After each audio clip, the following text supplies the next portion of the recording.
8th standard chapter 5 ஜியோமெட்ரியில் exercise 5.2ல 4th sum பார்ப்போம். என்ன கொடுத்துருக்காங்கன்னு பார்த்தீங்கன்னா find the unknown side of the following triangles. அதாவது ஒரு செட் ஆஃப் ட்ரையாங்கிள்ஸ் கொடுத்துருக்காங்க. அதில் அன்னோன் சைட் எதுக்கு வேல்யூ இல்லையோ அதை நம்ம கண்டுபிடிக்கணும். முக்கோணத்துடைய தெரியாத மதிப்பு என்னவோ அதை நம்ம கண்டுபிடிக்கணும். சரிங்களா? இது எல்லாமே ரைட் ஆங்கிள் ட்ரையாங்கிள் செங்கோண முக்கோணத்துடைய கான்செப்ட்ன்றதுனால ப்ரீவியஸ் கிளாஸஸில் நம்ம பார்த்துருப்போம். என்ன அப்படின்னு பார்த்தீங்கன்னா பித்தாகரஸ் தியரம் அப்படின்னு சொல்லிட்டு. ஸோ பித்தாகரஸ் தியரம்னா என்ன அப்படின்னு பார்த்தீங்கன்னா, இப்போ ஒரு ரைட் ஆங்கிள் ட்ரையாங்கிள் இருக்குது அப்படின்னா இந்த 90 டிகிரி ஆப்போசிட்டாக இருக்கிற சைடுக்கு பேர் என்னென்னு பார்த்தீங்கன்னா ஹைபாட்டனஸ். தமிழில் பார்த்தீங்கன்னா கர்ணம் அப்படின்னு சொல்லுவாங்க. இதுதான் longest side of the triangle. ஒரு முக்கோணத்துடைய லாங்கஸ்ட் சைடு என்னென்னு பார்த்தீங்கன்னா ஹைபாட்டனஸ் தான் கர்ணம். ஸோ அதை தான் நம்ம என்ன பண்ண போகிறோம்னு பார்த்தீங்கன்னா அதை யூஸ் பண்ணி நம்ம கண்டுபிடிக்க போகிறோம். ஓகேங்களா? சரி, ரைட்டு. இதில் ஃபர்ஸ்ட் சம் பார்ப்போம். என்ன கொடுத்துருக்காங்கன்னா ஏபிசின்றது ஒரு ட்ரையாங்கிள். ஒவ்வொன்றுத்துடைய மெஷர்மெண்ட்டை கொடுத்துருக்காங்க. இப்போ அன்னோன் மெஷர்மெண்ட் என்னென்னு பார்த்தீங்கன்னா இந்த எக்ஸ்ன்றது தான் அன்னோன் மெஷர்மெண்ட். ஸோ அதை எப்படி கண்டுபிடிக்கணும்? முதல்ல இது ரைட் ஆங்கிள் ட்ரையாங்கிளா, அப்போது நீங்கள் ஃபஸ்ட்டு ஃபிக்ஸ் பண்ண வேண்டிய இடம் என்னென்னு பார்த்தீங்கன்னா எது ஹைபாட்டனஸ் 90 டிகிரிக்கு ஆப்போசிட்டாக இருக்கிறது. அதாவது கர்ணம் அப்படின்றது 90 டிகிரிக்கு எதிரே உள்ள ஒரு பக்கம். சரிங்களா? அப்போ 90 டிகிரி அவங்களே கொஸ்டினில் கொடுத்துருப்பாங்க. இந்த மாதிரி போட்டால் அதோடைய angle straight angle, that is right ஆங்கிள்னு சொல்லுவாங்க 90 டிகிரி. அப்போ இதுக்கு ஆப்போசிட்டாக இருக்கிற இந்த சைடு தான் என்னென்னு பார்த்தீங்கன்னா ஹைபாட்டனஸ். தமிழ் மீடியம் பார்த்தீங்கன்னா கர்ணம். ஸோ இதை வச்சு தான் நம்ம சம்மா ப்ரொசீட் பண்ண போகிறோம். இது கண்டுபிடிக்கணும், இந்த சைடு கண்டுபிடிக்கணும்னா இந்த ஃபார்முலா, அந்த சைடு கண்டுபிடிக்கணும்னா இந்த ஃபார்முலாலாம் தனித்தனி ஃபார்முலாலாம் எதுவுமே தேவையில்லை. ஜஸ்ட் நீங்கள் அந்த கான்செப்டை யூஸ் பண்ணிங்கனாலே போதும். ஓகேங்களா? ஸோ இப்போ இந்த ஹைபாட்னஸுக்குன்னு சொல்லிட்டு ஒரு பேர் இருக்குது. என்ன பேர் இருக்குதுன்னு பார்த்தீங்கன்னா ஆல்ஃபபெட்டிக்கல் ஆர்டரில் பார்க்கும்போது பிசி அப்படின்னு சொல்லிட்டு இருக்குதுங்களா? ஸோ அதை எடுத்து எழுதிப்போம். ஓகேங்களா? ஸோ அப்போது PC square is equal to, இப்போ இதை தான் hypotenuse side. Hypotenuse side square is equal to plus போட்டுக்கோங்க, மீதி ரெண்டு சைடை ஆட் பண்ணிக்கோங்க. அவ்வளோதான் பித்தாகரஸ் தியரம். ஹைபாட்னஸை மட்டும் கரெக்டாக கண்டுபிடிச்சிருங்க. மீதி ரெண்டு சைடை நீங்கள் எதை வேணாலும் ஃபஸ்ட்டு செகண்டுன்னு சொல்லிட்டு போட்டுக்கலாம். ஸோ ஆல்ஃபபெட்டிக்கல் ஆர்டரில் பார்த்தீங்கன்னா ஏபி இருக்குது, அடுத்தது ஏசி இருக்குது. நீங்கள் ஏசி ஏபின்னும் போடலாம், தப்பு ஒன்றும் கிடையாது. ஸோ அப்போது ஏபி ஸ்கொயர், அடுத்தது பார்த்தீங்கன்னா என்ன இருக்குதுன்னு பார்த்தீங்கன்னா ஏசி ஸ்கொயர். ஓகேங்களா? அவ்வளோதான். இந்த வேல்யூஸை அப்படியே ஃபஸ்ட்டு பிரதிடணும், நம்ம சப்ஸ்டிடியூஷன் பண்ணணும். என்ன கண்டுபிடிக்கணும்? பிசி தானே. எப்பவுமே கண்டுபிடிக்கிறது தனியாக இருக்குதா அதை மட்டும் செக் பண்ணிக்கணும். ஸோ தனியாக இருக்குது, ஸோ நோ ப்ராப்ளம். அந்த வேல்யூஸ் எடுத்து நம்ம சப்ஸ்டிடியூஷன் பண்ண போகிறோம். இப்போ பிசியோடைய வேல்யூ என்ன இருக்குதுன்னு பார்த்தீங்கன்னா X square is equal to, square கண்டிப்பாக போடணும், ஏன்னா பிசியோடைய மதிப்பு தான் எக்ஸ். இந்த ஸ்கொயர் ஃபார்முலாக்கு உண்டானதுன்றதுனால நீங்கள் அதை அப்படியே எடுத்து போட்டணும். அடுத்தது ஏபி ஸ்கொயர். ஸோ ஏபியோடைய வேல்யூ என்ன இருக்குதுன்னு பார்த்தீங்கன்னா 40. ஸோ அந்த 40யை நம்ம என்ன பண்ணணும்னு பார்த்தீங்கன்னா ஸ்கொயர் பண்ணணும். Plus AC square. ஸோ ஏசியோடைய வேல்யூ என்ன இருக்குதுன்னு பார்த்தீங்கன்னா 9. அதை நம்ம என்ன பண்ண போகிறோம்னு பார்த்தீங்கன்னா ஸ்கொயர் பண்ண போகிறோம். ஸோ எக்ஸ் ஸ்கொயர் தான் கண்டுபிடிக்கணுன்றதுனால த்ரூ அவுட்டாக போடணும்னு அவசியம் இல்லை. லாஸ்ட் ஸ்டெப்பில் மட்டும் எப்போவுமே எழுதும்போது என்ன எடுக்கிறோம், என்ன லெஃப்ட் சைடு ரைட் சைடு எல்லாமே கிளாரிட்டியாக எழுதுங்க.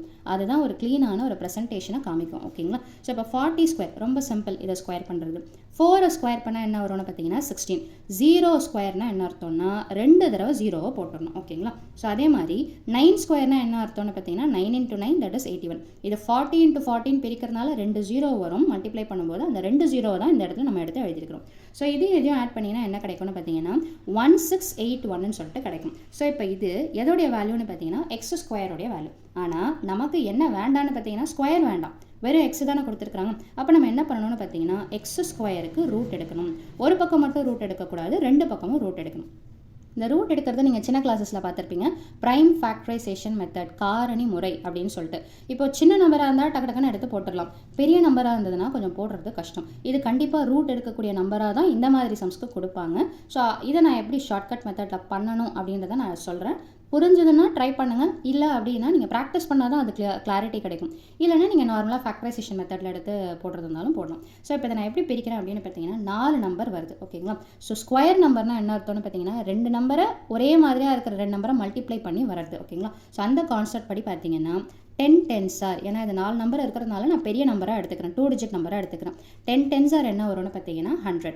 அடுத்தது ஸ்ட்ரெயிட்டாக அடுத்த 10 20 30 அந்த கான்செப்டில் போகும். ஸோ ஏன்னா இந்த மாதிரி இருக்கிற நம்பரை மல்டிப்ளை பண்ணுறது ரொம்ப சிம்பிள். ஸோ 2 2s are 4, 2 0, ரைட்டுங்களா? அடுத்தது 3 3s are என்ன வரும்னு பார்த்தீங்கன்னா 90, தட் இஸ் 3 3s are 9, 2 0, 900.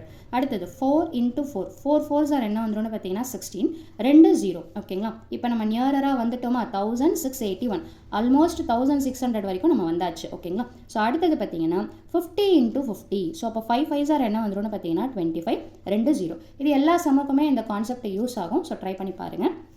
இப்போ 1681ன்றது எதுலேருந்து எதுக்குள்ளே வரும் அப்படின்னு பார்த்தீங்கன்னா 40லேருந்து 50, அதாவது 41லேருந்து 51க்குள்ளே ஏதோ 2 நம்பர் எடுத்து மல்டிப்ளை பண்ணிங்கன்னா 49க்குள்ளே இருக்கக்கூடிய ஏதோ நம்பர் எடுத்து நீங்கள் மல்டிப்ளை பண்ணிங்கன்னா உங்களுக்கு இந்த ஆன்சர் கிடைக்கும். அது கண்டுபிடிக்கிறதுக்கும் ஒரு கான்செப்ட் இருக்குது. என்ன அப்படின்னா இந்த நம்பரை பாருங்கள் 1ன்னுங்களா. ஸோ அப்போது சிங்கிள் டிஜிட் எடுத்துக்கோங்க. 1 1s are 1. எந்த 2 நம்பரை சிங்கிள் டிஜிட் நம்பரை எடுத்து மல்டிப்ளை பண்ணால் நமக்கு இந்த ஆன்சர் கிடைக்குதுன்னு பாருங்கள். ஸோ அப்போது 1 1s are 1ன்னா நான் என்ன பண்ணுறேன் 41 × 41, அதாவது இதில் 41லேருந்து 49ல் 1ல் முடியக்கூடிய நம்பர் என்னென்ன, அதாவது எந்த நம்பர் எடுத்து மல்டிப்ளை பண்ணால் எனக்கு 1ன்னு வரும் அப்படின்ற கான்செப்டை யூஸ் பண்ணும்.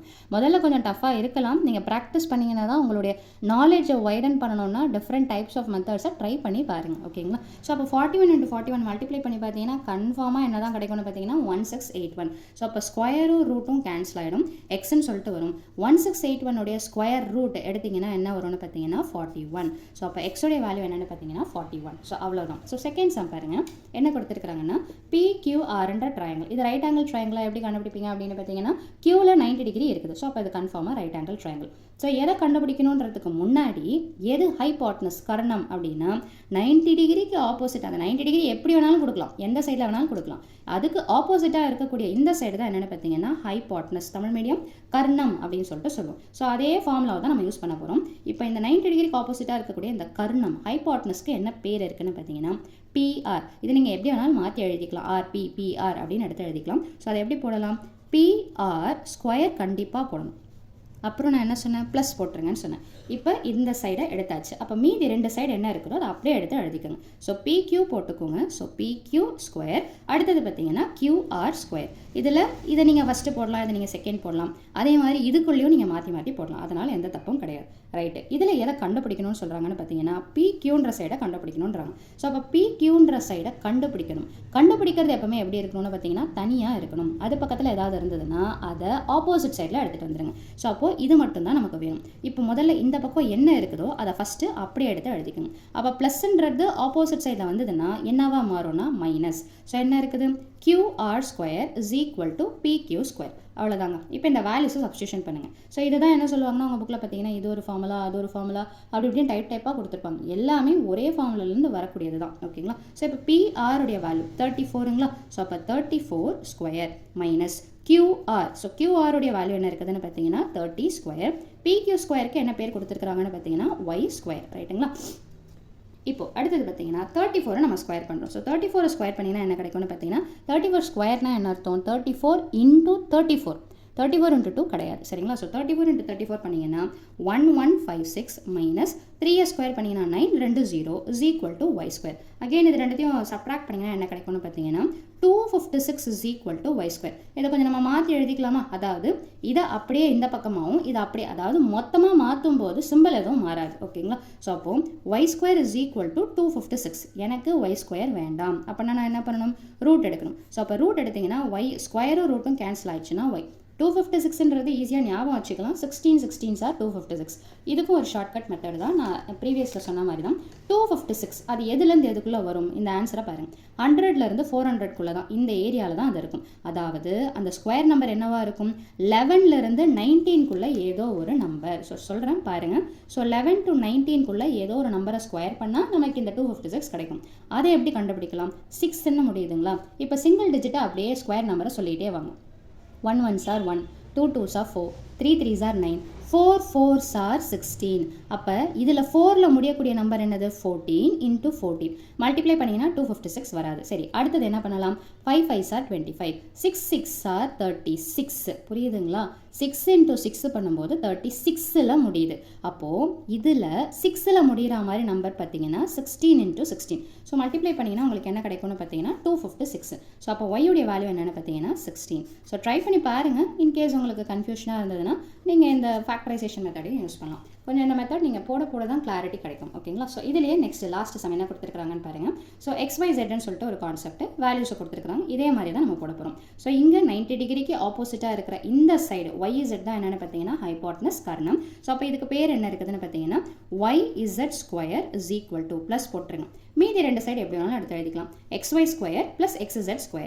So XY² plus XZ². ரைட்டுங்களா? ஸோ இப்போ என்னென்ன வேல்யூஸ் இருக்குது அதுக்கு முன்னாடி எதை கண்டுபிடிக்கணும்? ஸோ எதை கண்டுபிடிக்கணும்? Z, அதாவது இதுதான் அன்னோன் வேல்யூ. ஸோ அப்போ இதுக்கு பேர் என்ன இருக்குது? XY. ஸோ இதை மட்டும் இந்த பக்கம் வச்சுக்கோங்க. இதை ஆப்போசிட் சைடில் எடுத்துகிட்டு வாங்க. அப்போ முதல்ல யார் இருக்கிறாங்களோ அவங்கள போட்டுருங்க. அது போக ப்ளஸ் இந்த பக்கம் வந்துருச்சுன்னா இது இப்போ இந்த டேர்ம் இந்த பக்கம் வரப்போகுது. ஸோ அப்போ ப்ளஸ் இந்த பக்கம் வந்துருச்சுன்னா மைனஸ் XZ². அப்போ மீதி என்ன இருக்குது? XY². இப்போ வேல்யூஸை சப்ஸ்டியூஷன் பண்ணுங்க. YZ உடைய வேல்யூ என்ன இருக்குதுன்னு பார்த்தீங்கன்னா 39 ஸ்கொயர் போட மறக்காதீங்க. XZ உடைய வேல்யூ என்ன இருக்குதுன்னு பார்த்தீங்கன்னா 36 square is equal to XY உடைய வேல்யூ என்ன இருக்குதுன்னு பார்த்தீங்கன்னா Z². ஸோ 39 ஸ்கொயர்னா 39 × 39 மல்டிப்ளை பண்ணிங்கன்னா 1521 மைனஸ் 36 ஸ்கொயர். 36 × 36 பண்ணிங்கன்னா என்ன கிடைக்கும்னா 1296. இது ஆல்ரெடி நான் கால்குலேட் பண்ணதுனால டேரெக்டாக போடுறேன். நீங்கள் கால்குலேட் பண்ணி பார்த்துக்கோங்க. So 39 × 39 minus 36 × 36 is equal to Z². So இப்போ இது ரெண்டுத்தையும் சப்ட்ராக்ட் பண்ணிங்கன்னா என்ன கிடைக்குதுன்னு பார்த்தீங்கன்னா 225 இஸ் ஈக்குவல் டு Z². நம்ம மாற்றி எடுத்து எழுத போகிறோம். அதாவது LHS RHS ஆகும். RHS LHSனா left hand side, right hand side அப்படின்னு சொல்லிட்டு. So Z² is equal to 225. இப்போ நம்ம என்ன பண்ணணும்னா ரூட் எடுக்கணும். ஸோ அப்போ ரூட் ரெண்டு பக்கமும் எடுக்கிறோம். ஸோ ஸ்கொயர் ரூட்டும் கேன்சல் ஆயிடுச்சுன்னா Z. ஆக்சுவலாக 225 உடைய ரூட் வேல்யூ பார்த்தீங்கன்னா 15. இந்த கான்செப்டில் சொல்லணும்னா அதே தான். ஸோ அப்போ 225ன்றது 100க்கும் 400க்கும் நடுவில் இருக்கும். முதல்ல எந்த ஏரியாவில் வரும்னு பார்க்கணும். அதுக்குண்டான ரூட் வேல்யூ பார்க்கணும். அப்போது 11 to 19க்குள்ளே ஏதோ ஒரு நம்பரை நம்ம மல்டிப்ளை பண்ணோன்னா நமக்கு என்ன கிடைக்கும்னு பார்த்தீங்கன்னா 225. ஸோ நம்மளோட டார்கெட் 11லேருந்து 19க்குள்ளே எந்த நம்பர். நீங்கள் ஒரு நம்பராக போட்டிங்கன்னா டைம் ரொம்ப எடுக்கும். ஸோ அதனால தான் நான் இந்த ஷார்ட்கட் சொல்கிறேன். இதை நீங்கள் ட்ரை பண்ணி பாருங்கள். ஸோ இப்போ இதில் 5ல் முடியுதுங்களா? ஸோ இப்போ இந்த ரூட் நம்பரை பாருங்கள். 5ல் முடியுது. ஸோ 1 1s 2 2s அந்த மாதிரி போடும்போது வெறும்னா 5 × 5 மல்டிப்ளை பண்ணால் தான் 25ன்னு வரும். ஸோ இங்கே 5ல் முடியுதுங்களா? அப்போது இந்த இடத்துல 5ல் முடிகிற மாதிரி ஒரே நம்பர் என்ன மட்டும்தான் இருக்கும்னு பார்த்தீங்கன்னா 15 × 15. ஸோ அப்போ 15 15s என்ன வந்துடும்னு பார்த்தீங்கன்னா 225. ஸோ ரூட் எடுக்கும்போது நீங்கள் ஒரு தடவை தான் 15 எடுத்து எழுதணும். எல்லாத்துலேயுமே ரூட் எடுக்கக்கூடிய வேல்யூ சிங்கிள் வேல்யூவாக தான் இருக்கும். ஸோ அப்போ Z உடைய வேல்யூ என்னென்னு பார்த்தீங்கன்னா 15. அவ்வளோதான் அந்த சம்மோட சொல்யூஷன். தேங்க்யூ.